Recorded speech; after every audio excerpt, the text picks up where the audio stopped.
Hello friends, నేను శరణ్యాని. ఇవాళ మంచు తాకిన పూలు 53వ భాగం చదువుకుందాము. రాసిన వారు మీనా ముక్తేశ్వర్ గారు. సంఘవి జీవన్ వైపు చూస్తూ మరొకరితో జీవితం పంచుకున్నారు. బిడ్డలను కలిగి ఉన్నారు. ఇప్పుడు ఒక గొప్ప స్థానంలో నిలబడి ఉన్నారు. మిమ్మల్ని సందర్భానుసారంగా సార్ అని బోధించవలసిందే కదా, థ్యాంక్స్ చెప్పి తీరాల్సిందే కదా అన్న మాటకు జీవన్ అలాగే చూస్తూ ఉండిపోయాడు. ఒకప్పుడు ఆమె కోసం పరితపించే మనసులో అది కామవాంఛ మాత్రమే అనుకున్నాడు. కానీ ఆమె కోసం ఆమె తనది అన్న భావ ఆవేశంతో వయసుతో అల్లుకుపోయాడే. కానీ సంగవి మీద ప్రేమ లేక కాదు అని ఇప్పుడు తను మనిషిగా మారిన తర్వాతే తెలుసుకోగలిగాడు. తను ఎంతో ప్రేమించి అపురూపమైన సంగవి మీద వేరొకరు చేయి వేస్తే సహించలేకపోయాడు, భరించలేకపోయాడు. అందుకే ఆమెను తాకలేకపోయాడు. ఆ విరహం ఒక శాడిజంలా మారింది జీవన్లో. అది కూడా ఒకలాంటి ప్రేమే అని తెలుస్తూ ఉంది స్వామినారాయణ గారు చెప్పిన నీతి సూత్రాలలో. కానీ నిర్లక్ష్యం చేస్తే అమృతం కూడా విషం అవుతుందన్న విషయం కూడా ఆయన చెప్పారు. అదే తన తప్పు. అందువల్లే సంగవి మనసు బాధ పెట్టాను. అందుకే దేవత అమృతం పంచుతానన్నా కూడా విషం కోసం పరుగులు తీశాను. తప్పదు, చేసిన దానికి కర్మ అనుభవించక తప్పదు సంగవి అని. అలాగే అనుకున్న జీవన్ కళ్ళల్లో కన్నీళ్లు నిలిచాయి. అలాగే సంగవి కూడా జీవన్ వైపు చుట్టూ ఉన్న ప్రపంచాన్ని, పరిస్థితిని అన్నీ మర్చిపోయి అలాగే ఉంది. మొదటిసారిగా పెళ్లి చూపులకు వచ్చినప్పుడు నా తమ్ముడు మిమ్మల్ని చూపించినప్పుడు ఏమీ అనిపించలేదు. కానీ మీరు పెళ్ళికి ఒప్పుకున్న తర్వాత దొంగతనంగా చాటుగా చూశాను మిమ్మల్ని, అంతే. మీ రూపం నా మనసులో ముద్రించకపోయిందన్న విషయాన్ని గ్రహించలేని వెర్రిదాన్ని. అందుకే శారీరక బాధను కూడా ఓర్చుకున్నాను మీ సుఖం కోసం. ఏ అమూల్యమైన వస్తువైనా చేయి జారిన తర్వాతే ఎవరికైనా విలువ తెలుస్తుంది అన్నట్లుంది ఇప్పుడు నా పరిస్థితి. జీవన్ గుండెల్లో తలదాచుకోవాలని ఎన్నో కలలు కన్నది. నిజం చెప్పాలంటే అమెరికాలో ఉన్నన్నాళ్ళు ఎంత చక్కగా చదువుకుని వైద్యం ఎంత చక్కగా చేసేదో. అలాగే తన మనసులో ప్రేమన్న భావాలు కలిగినప్పుడు జీవన్తోనే పంచుకునేది కళల రూపంగా. తనకు తానుగా తన తనువుని అతనికి అర్పించి ఆ ఆనందం ఏదో చూడాలన్న చిన్న ఆశ కలిగింది. అంతే. అదే ఒక కళల రూపంగా రోజు ఆమెను వెంటాడి వేధించి ఆనందంగా కలలో పరవశించి అలాగే నిద్రపోయేది. అవన్నీ తిరిగి రానివి. ఒకప్పుడు తెలిసి తెలియని తత్వంతో నిజమైన ఆనందాన్ని ఆస్వాదించలేక అతనిలో మూర్ఖత్వాన్ని నిద్రలేపింది నా అమాయకత్వం. ఈనాడు అతను మనసుకు నచ్చేవాడిగా తెలిసినప్పుడు తన తనువు మనసు అన్నీ అర్పించుకోవాలని ఎంతో ఆనందపడింది. ఎంత కష్టపడి చదివి వైద్యం చేసి ఎంతో సాధించాలనుకుని అందరితో ఎన్నో ప్రశంసలు పొందినా కూడా కేవలం జీవన్ ప్రేమ కోసం తన మనసు తప్పించింది అప్పుడు అన్న నిజాన్ని ఎలా చెబుతుంది ఇప్పుడు? రుజువు చేయలేని తన ప్రేమను ఎలా చూపిస్తుంది? అందుకు వీలసలు ఎక్కడుంది? అలాగే చూస్తున్న సంగవి వైపు చూసి జీవన్, సంగవి లోపలికి వెళ్ళు, ఎండ బాగా వస్తుంది అన్నాడు జీవన్.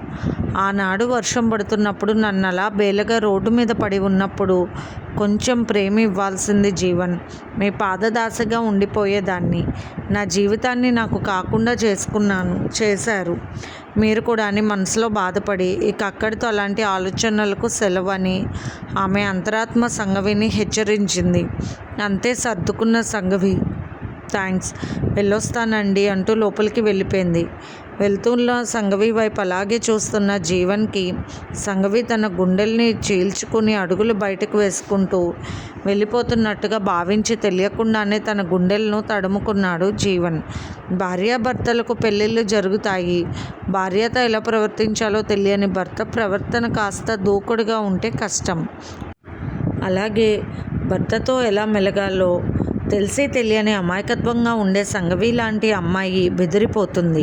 నిజానికి సమాజంలో పెళ్ళిళ్ళు చేయాలి అన్న నిర్ణయం తీసుకున్నాక ఆ రోజుల్లో కాబోయే జంట ఆ అబ్బాయికి అమ్మాయికి ఎవరైనా ఒకరు చెప్పాలి మంచి చెడ్డ అన్న ఆలోచన ఈ రోజుకు కూడా నిర్వర్తించాల్సి ఉంది. పెద్దవాళ్ళే అక్కర్లేదు, ఏదైనా ఫోన్లోనే చూస్తే చాలు అనుకునే మూర్ఖత్వాన్ని వదిలిపెట్టాలి. ఇప్పుడు కూడా పెద్దవాళ్ళు ఉండాలి. ప్రతి ఇంటికి మగవాడికి చెప్పాలి భార్యను ఎలా అనురాగంగా ప్రేమించాలో, ఎలా కాపాడుకోవాలో. అలాగే భార్యకు చెప్పాలి భర్త ప్రేమను ఎలా ఆస్వాదించి ఆనందించాలో, అతనికి సుఖాన్ని పంచుతూ తను ఎలా సుఖపడాలో, భర్తను తన దారి మళ్ళకుండా ఎలా చూసుకోవాలో కూడా తెలుసుకోవాలి. అవగాహన కలిగించే విషయాలు చెప్పడం చాలా మంచిదని మనసులో అనుకున్నాడు జీవన్. కార్ స్టార్ట్ చేసి వెళ్ళిపోతున్న జీవన్ని లోపలికి వెళ్ళి ఒక్క క్షణం అలా చూసి అక్కడ ఉన్న తొట్టి దగ్గర శుభ్రంగా అలాగే బట్టల మీద స్నానం చేసేసింది సంగవి. చిన్న బిడ్డలు ఉన్నారు ఇంట్లో, తను చావు ఇంటికి వెళ్ళొచ్చింది కదా, అందుకు బట్టలు తెచ్చిచ్చింది అంశు సంగవి ముఖం వైపు చూసింది. వదినా, ఎందుకంత బాధపడుతున్నారు? ఏం చేస్తాం, భగవంతుడు చేసిన దానికి మనం ఏమీ చెయ్యలేము. మీకు తెలియని 2 విషయాలు ఇప్పుడు తెలియడంతో మరింత బాధపడుతున్నారు. కానీ మీ కర్తవ్యం మీకుందిగా, మీ బాధ్యత మీకు ఉండనే ఉంది. మీరు జరిగిన విషయాలు మర్చిపోండి అని చెప్పింది అంశు. మీ గురించి మీ తమ్ముడు భయపడుతున్నారు. అక్కడ మిమ్మల్ని చూస్తే మీ తమ్ముడికి చాలా బాధ కలిగిందంట. ఏదో బేలగా ఏదో కోల్పోయినట్టుగా ఒక రకంగా కనిపించేసరికి మీలో ధైర్యం ఏమైందో అని కంగారు పడిపోయారు. అక్కడున్న పరిస్థితులన్నీ పట్టించుకుంటూ కూడా అక్క విషయాన్ని నువ్వు ఒకసారి పట్టించుకుని అడిగి చూడు. తన మనసు ఏదైనా గాయపడిందేమో, లేక అమ్మ ఏదైనా అన్నదేమో అని బాధపడుతున్నారు వదినా అని చెప్పింది అంశు. లేదమ్మా, నన్ను చిన్న బిడ్డగా పెంచిన నాకన్నా తండ్రి వెళ్ళిపోవడం నాకు చాలా బాధగా అనిపించింది. అలాగే మా చిన్నతనంలో నా తమ్ముడిలా కలిసి ఉన్న సమీర్ వెళ్ళిపోవడం కూడా ఇంకా బాధగా అనిపించింది. మరి ఇంకేమీ ఆలోచనలు లేవని చెప్పింది సంగవి. ఇప్పుడు కడిగిన ఆమె ముఖం పాలరాతి బొమ్మలా మెరిసిపోతూ ఉంది. నిజానికి మంచితనం, ఈ అందం ఏదైనా సరైన వారికి దక్కితే ఎంత బాగుండేదో అని ఒక్క క్షణం అనుకుంది అంశు. ఇంతలో మానసాదేవి గారి హాస్పిటల్ నుండి ఫోన్ వచ్చింది. సంగవికి కారు పంపించారు. నిద్రపోతున్న తల్లిని చూసి అంశు అమ్మకు చెప్పు అని చెప్పింది. తన బట్టలు తీసుకుని వెళ్ళింది. మానసాదేవి గారు అర్జెంటుగా ఊరు వెళ్ళారని, అర్జెంటుగా అక్కడికి వచ్చి బాధ్యతలు చూసుకోవాలని చెప్పారు. సరిగ్గా వివరించలేదనుకుని హడావుడిగా కారులో వెళ్ళిపోయింది సంగవి. మానసాదేవి గారి హాస్పిటల్ ముందుకు వెళ్ళగానే ఏదో ప్రశాంతంగా అనిపించింది. తను రావాల్సిన చోటుకి వచ్చింది. తన ఉపయోగం అవసరమైన చోటుకి వచ్చింది. తనను కావాలి అనుకున్న తన అసలైన చోటుకొచ్చిందని ఆమె ముఖం వెలిగిపోయింది కాసేపు. కానీ మానసాదేవి గారు అంత సడన్గా ఎందుకు వెళ్ళారో అని సంగవి లోపలికి వెళ్ళింది. హాస్పిటల్లో తన రూమ్కి వచ్చారని తెలిసి అక్కడ ఎప్పటి నుంచో ఉన్న సిస్టర్ ఒక లెటర్ తీసుకుని వచ్చి సంగవికి ఇచ్చింది. సంగవి అనుకోకుండా వెళ్లాల్సి వచ్చింది. ఇది కూడా రాయలేని పరిస్థితి. అందుకే ఇది నా దుస్తురి కాదు, వేరొకరితో రాయించాను. నాకు ఆరోగ్యం క్షీణించింది. అరుదైన ఒక జబ్బు వచ్చింది. చావు బతుకు తెలియదు, కానీ వెళ్తున్నాను వైద్యం చేయించుకోవడానికి. పాపం జాగ్రత్తగా పట్టించుకుంటావని ఆశిస్తున్నాను. ఇంటి దగ్గరే ఉండాలి. నువ్వు నా బిడ్డ కోసం ఈ సహాయం చెయ్యి చాలు. ఆపరేషన్కి సక్సెస్ అయితే వెంటనే వచ్చేస్తాను 6 నెలల్లో. ఈలోపు హాస్పిటల్లో నేను చూసుకునే బాధ్యతలన్నీ కూడా నువ్వు చూసుకుంటావని ఆశిస్తున్నాను. నాకు హెల్త్ కాస్త బాగున్నప్పుడు నీకు ఫోన్ చేస్తాను. అనుకోకుండా ఇక్కడికి రావాల్సి వచ్చిందంటూ ఉన్న ఆ ఉత్తరాన్ని చదివి సంగవికి మతిపోయినంత పని అయ్యింది. మానసాదేవి గారు లేకపోతే ఏమిటి, నేను సాధించిన విజయాలు తనకు చెప్పుకోవాలని వచ్చాను. నేను పొందిన అవార్డులు ఆమెకు చూపించాలని వచ్చాను. 5 లక్షల డబ్బు, ఇంకా ఎంతోమంది ఇచ్చిన ప్రశంస పత్రాలన్నీ కూడా చూపించాలని వచ్చానని ఎంతో బాధపడింది సంగవి. వెంటనే కర్తవ్యం బోధపడినట్టుగా పేషెంట్ వచ్చిన డాక్టర్ అంటూ చెప్పింది నర్స్. పంపించండి అన్నది సంగవి కళ్ళు తుడుచుకుని. మీకు తప్పకుండా తగ్గిపోతుందమ్మా. మీలాంటి మంచివారికి ఎటువంటి ఆపద ఉండదు అని అనుకుంటూ పాప ఇప్పుడు ఎలా ఉందో వర్క్ అయిన తర్వాత ఇంటికి వెళ్ళాలనుకుంది సంగవి. తను ఉండాల్సిన అవసరం ఉన్న చోట తన బాధ్యతగా ఉండగలుగుతుంది సంగవి. కానీ తన అవసరం లేని చోట్ల, తనకు స్థానమే లేని చోట ఒక్కరోజు కన్నా ఎక్కువ ఉండలేదు కదా. మరి అదే ఆలోచించుకుని నవ్వుకుంది. ఒక్కసారిగా సహనా గుర్తుకు వచ్చి మనసు బాధతో విలువెల్లాడింది. సతీష్కి ఫోన్ చేసి ఇంటికి వెళ్ళిపోరా, ఎక్కువసేపు ఉండకు, పిల్లలు కూడా ఉన్నారు, బయటే స్నానం చేసి బట్టలన్నీ తీసేసి జాగ్రత్తగా ఉండాలి అని ఫోన్ చేసి చెప్తుంటే, అక్క ఇప్పుడే అన్నీ అయ్యాయి, సమీర్ వాళ్ళ అన్న కొడుకు చితికి నిప్పంటించాడు. అంతా అయిపోయిందని చెప్తున్న సతీష్ గొంతు ఇక పెగల్లేదు. నేను మళ్ళీ మాట్లాడతాను అక్క, ఇంటికి వెళ్తాను, నువ్వు చెప్పినట్లే చేస్తానని చెప్తున్న సతీష్ మాటకు అడ్డొచ్చి, అక్కడ ఏదైనా గుడి బావి దగ్గర స్నానం చేసి గుడిలో దర్శనం చేసుకుని వెళ్ళు సతీష్. చంటి బిడ్డలు ఉన్నారు, జాగ్రత్తగా ఉండాలి నువ్వు. నాన్నగారు ఎప్పుడూ చెబుతూ ఉండేవారు, ఆయన లేకపోయినా ఆయన విషయాలు, ఆయన చెప్పిన మంచి చెడ్డ మనం పాటించుకుంటూ ఉండాలి కదా తమ్ముడు అంటూ ఇప్పుడు ఆ ఇంటికి పెద్దలా చెప్పి కళ్ళు తుడుచుకుంది సంగవి. పేషెంట్ లోపలికి రావడంతో ఫోన్ పెట్టేసింది సంగవి. 5 ఏళ్ళు కూడా లేని ఒక పాపను తీసుకొచ్చారు దంపతులు ఇద్దరు. పాప వివరాలన్నీ చెప్పి ప్రవర్తన గురించి చెప్పారు. విపరీతంగా అరవడం, కోపం వస్తే ఏదైనా విసిరి కొట్టడం, అమ్మా నాన్నలను కూడా గాయపరచడం, కొరకడం, రక్కడం విచిత్రంగా చేస్తుంది. మా ఇంట్లో ఎవరూ ఇలా చేసిన వాళ్ళే లేరు, అటువంటి జబ్బులు ఎవరికీ లేవు డాక్టర్ అంటూ ఆ అబ్బాయి చాలా బాధగా చెబుతున్నాడు. ఇదంతా ఏమిటో నాకు తెలియదు మేడం. పాపకు ఏది ఇష్టమో అది అన్నీ చేసి పెడుతున్నాను. అది ఏది కోరితే అది ఇస్తున్నాను, అది ఏది చెబితే అదే చేస్తున్నాను. అయినా కూడా తనకు ఏదైనా ఇష్టం లేకపోతే ఒక్క నిమిషంలో ఇల్లంతా నరకం చేసేస్తుంది డాక్టర్ అంటూ వేదనగా బాధపడింది ఆ అమ్మాయి. సంగవి పాపని పరీక్షించింది. అంతా బాగానే ఉంది, కంప్లైంట్స్ ఏమీ లేవు అని తెలుసుకున్న తర్వాత పాపకున్న హ్యాబిట్స్ ఏమిటో మొత్తం చెప్పండి అంటూ రాసుకున్నారు డాక్టర్ సంగవి.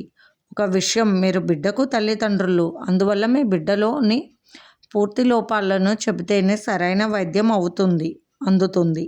ఈ వయసులో వైద్యం సరిగ్గా చేయకపోతే అది పెద్దయిన తర్వాత ప్రాబ్లంగా మారుతుంది. అర్థం చేసుకుని చెప్పండి. మీరు సరేనా అంటూ చెప్పిన సంగవి మాటకు, ఆ సౌమ్యమైన మాట్లాడే విధానం, చూసే విధానం చూసిన తల్లిదండ్రులకు మా బిడ్డకు బాగవుతుంది, ఇప్పటికే 3-4 హాస్పిటల్స్ తిప్పాము, మానసిక డాక్టర్ దగ్గరికి తీసుకువెళ్ళమంటే మా పాపకు పిచ్చా అంటూ భయపడిపోయాం. కానీ పిచ్చి పట్టిన వాళ్ళే ఇక్కడికి రారు, సమస్యలు చాలా ఉంటాయని తెలుసుకుని వచ్చారు. ఇక్కడికి రావడం మంచిదయింది అనుకున్నారు. వారి ముఖాల్లో ఏదో తెలియని చిన్న సంతృప్తి కనిపించింది సంగవికి. పాపకు చిన్నప్పటి నుంచి గారాబం చేసిన మాట నిజం మేడం. ఆయనకు చాలా ఇష్టం పాప అంటే, నాకు కూడా పంచప్రాణాలు అంటూ చెబుతున్నా దంపతుల వైపు చూసి పాపకు ఫోన్ చూసే అలవాటు ఉందా అన్నది ముందుగా సంగవి. ఎందుకంటే పాపాయి తన చేతిలో ఉన్న ఫోన్ కోసం చూస్తూ ఉంది. వాళ్ళ నాన్నగారి పాకెట్ వైపు చూసి వాళ్ళ అమ్మ నాన్నల వైపు చాలా కోపంగా చూస్తూ ఉండడం గమనించింది సంగవి.